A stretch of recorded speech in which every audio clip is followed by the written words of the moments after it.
Let us understand the step-by-step process of using Permission Management Form in Strategic ERP. Navigate to the Permission Management Form under the Admin module. Select the module name. Select the form name.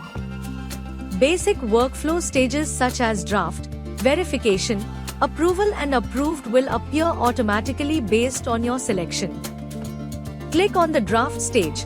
Then select the Edit or Create option to update the permissions of users who are currently in the collaborator stage. Here you can create or edit the record.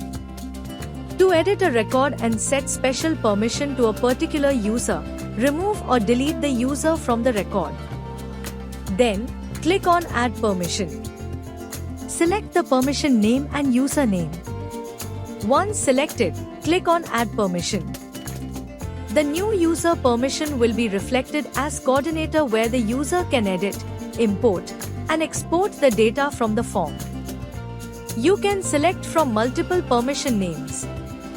Based on your selection, the user's permission name will be set. To set user permission in the verification stage, click on Verification.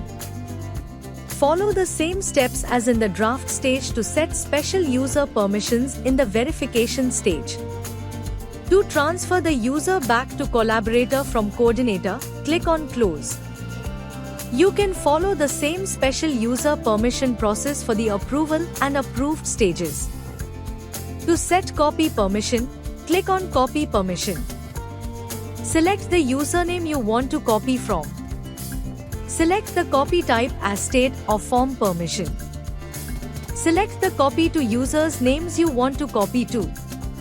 You can also enter multiple usernames. Once done, click on Copy.